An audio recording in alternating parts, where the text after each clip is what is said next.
Hey, this is Notser, and this is the user replay of the week. Mikemjk is in the Tier 10 British cruiser Minotaur on the map Ocean. If you have a replay you would like to submit, please submit the replay to notserreplay@gmail.com. Please have the replay file, in-score screenshots, 1 to 2 sentence summary, and please include the ship name in the title of the email. I really appreciate all the enthusiasm, you guys and gals. You send some amazing games, and this is no exception. I've never had a game like this. Spoiler, I've never had a game like this.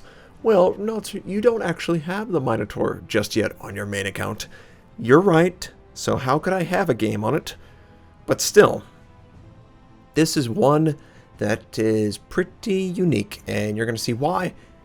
And the reason I believe it's unique is because of the pairing. They are in a division. Mike is with a buddy named Nuts. Yes, that's his name. It's Nuts. And Nuts is in the gearing, which is a good choice, of course. I'm not going to play. Between these two ships, I would be in the gearing. I just love destroyers that much. That doesn't mean the Minotaur is bad. And by the way, why are you calling it the Minotaur? It's a Minotaur. It is a Minotaur to me, but this is a British ship with a British crew, and the British crew would call it a Minotaur, because that's just what they do in Britain for whatever weird reason. I like to sort of pretend that I'm a part of the crew whenever the ship is selected. That's just how I would like to roll with it when I name these ships. So I know what it's supposed to be if you're an American or a mythology guy. I know that. I do my research. It's not coming from thin air. So Mike is from the gearing smoke. He's going to be able to fire freely on the enemy. Now, you might notice something interesting about the game, and it's unfortunate because it's Ocean. There are only 3 destroyers in the entire match. Yes, that is a problem. Why is it a problem, Notser? Because nobody else is going to play the objective. And when you have nobody playing the objective, you're going to find that it's very hard to break apart the fleets, and they are really and truly fleets in Ocean. You got to get good broadside shots. You got to get long-range torpedoes. What could have possibly had long-range torpedoes to fix this conundrum on Ocean? Oh, right, it's a Mikemjk. Oh, but we don't want that. We want people to be face-hugging each other and just be in mass assault carrier groups where, oh, what is that? Only battleships can deal with it. And not very well.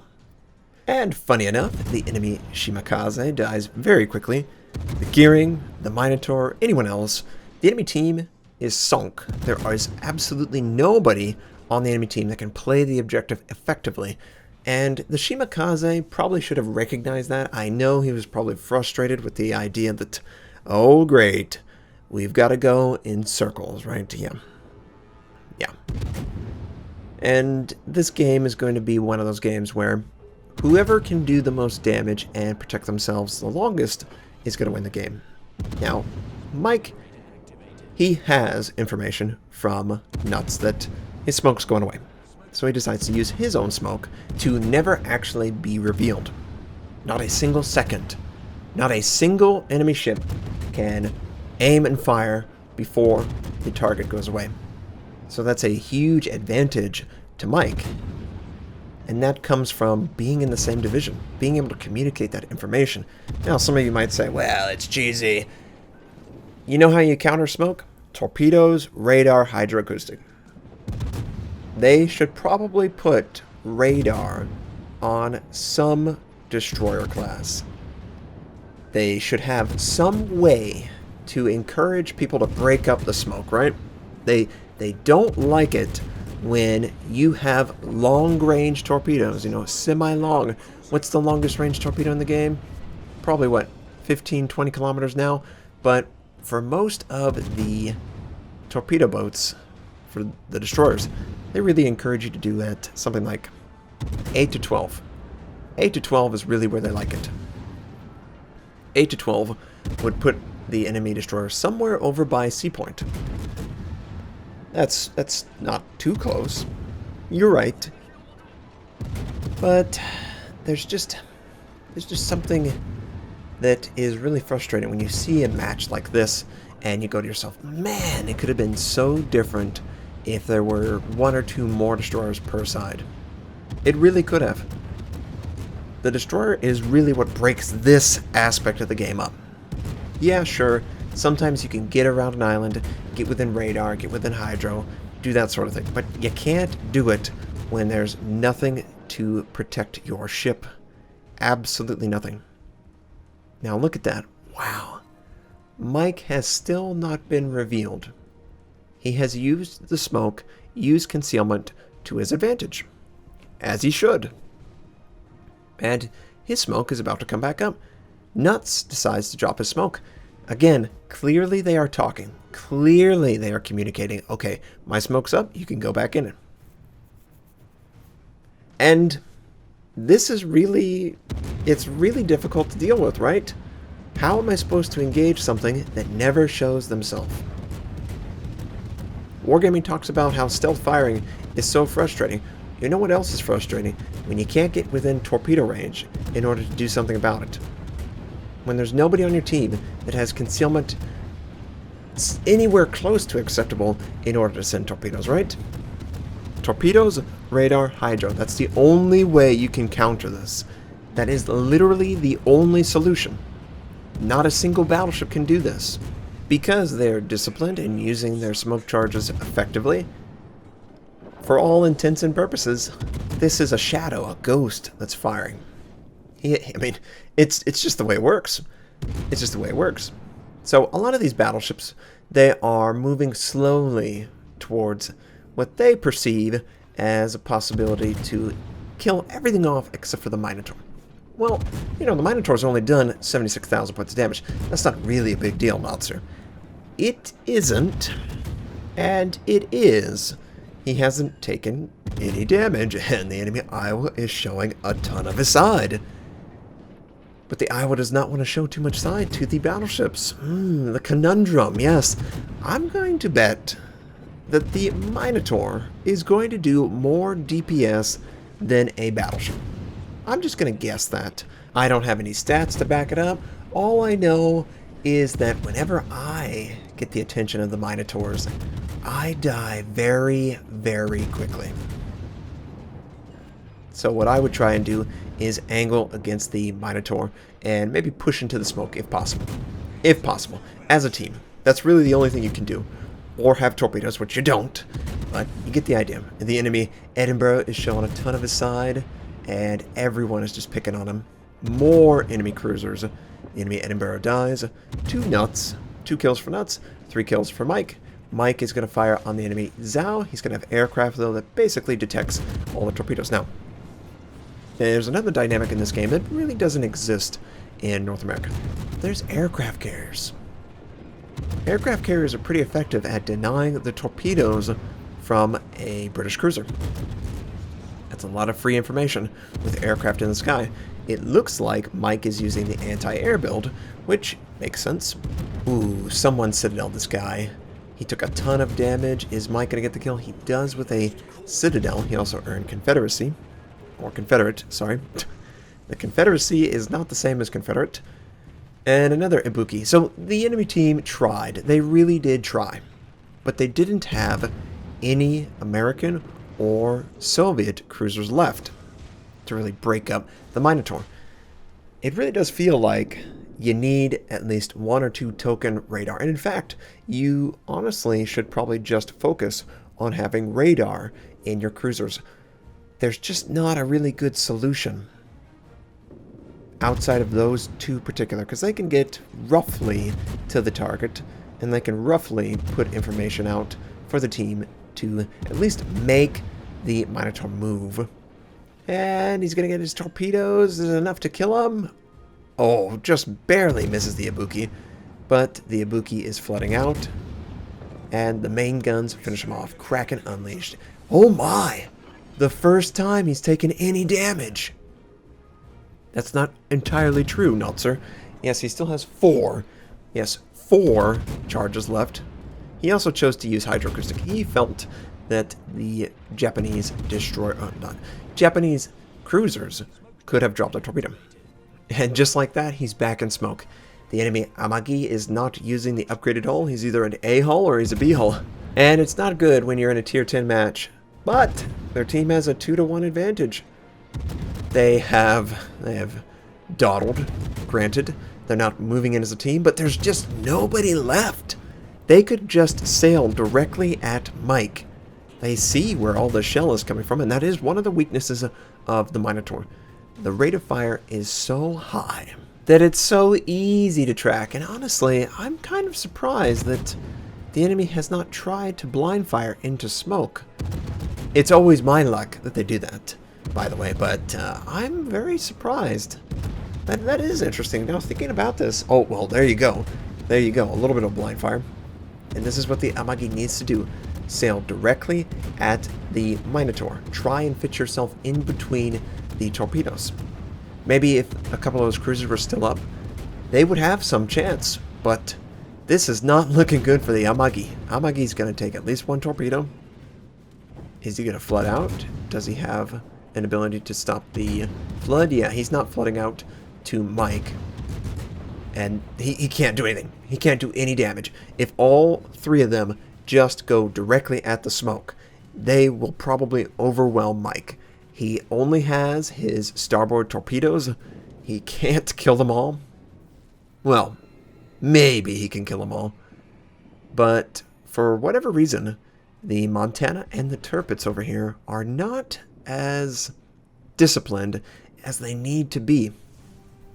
And I see people, hey, how do you do the single launch torpedo systems? I've only ever seen the British cruisers do it. Why is that? Because it's only available to the British cruisers right now. It should be a normal selection for, 50% of his life gone.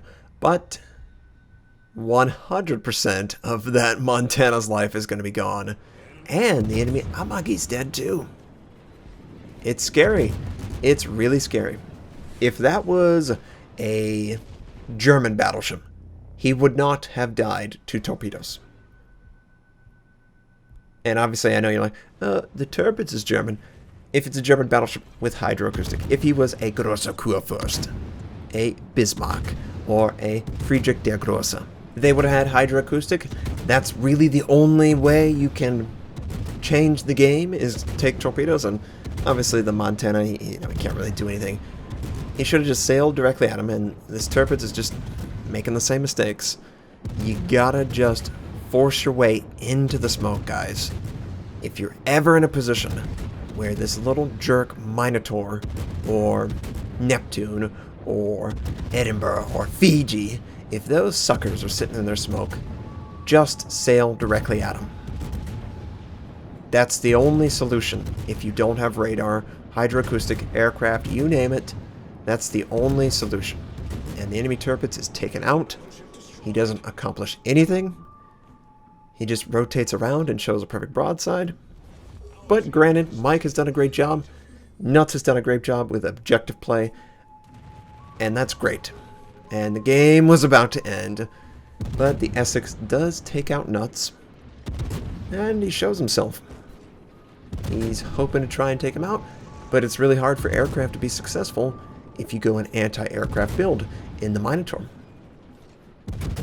It's really one of those situations where, boy, there are solutions to counter this tactic, but it takes a lot more effort to counter it than to implement it. So I'm hoping that Wargaming figures out some sort of solution that allows the counter to be as easy as the play itself. Because the more people you see, it's not hard. I mean, you just say, hey, I'm going to use my smoke. Okay, my charge is up. On comms. That's really it. Okay, we know exactly when we want to do it. Make sure you're back here in a minute. But nobody could counter it, and their little division single-handedly won the game for their team. Mike did most of the DPS, but the gearing provided the spotting information. And look at these stats. We have Confederate Kraken Unleashed, Devastating Strike, High Caliber, 7 kills, 7 torpedo strikes, only 2 citadels. Come on, Mike, you can do better than that. 800, yes, 815 shells hit the target, and it was 9 torpedo hits, 7 floods. Sorry. 30 aircraft shot down, 374,000 points of damage done, and the gearing did 93,000, I believe. Between them, 10 kills. And the end of the screen, it's impressive, 4,446 base XP. Base XP. That's base. Just absolutely insane stats. Great job to Nuts as well. Mike and Nuts together. This, the Minotaur is absolutely nothing without someone outside scouting. Plus the gearing, giving up his smoke so the Minotaur could be effective, and they needed every ounce. They weren't selfish. They were playing the objective. They were defending it. I mean, what else could they do, right, for their team? They stayed until the very last. The thing that I would say is that the enemy team really helped the Minotaur and the gearing dominate them.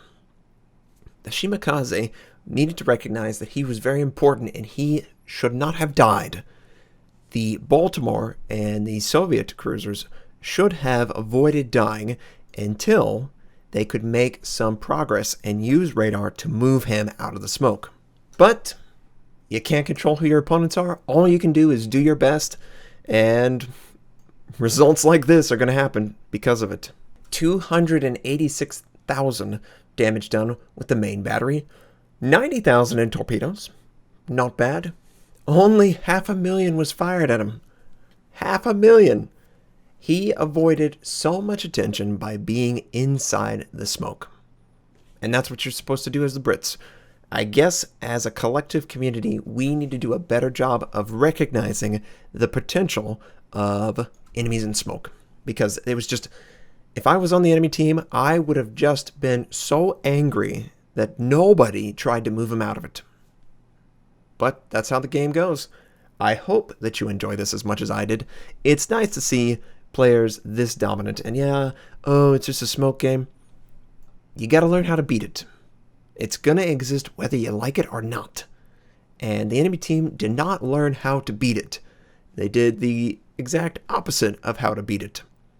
Mike, Nuts, thank you guys for doing a great job. It's always a pleasure to see such a competent group, and I look forward to seeing more from you guys.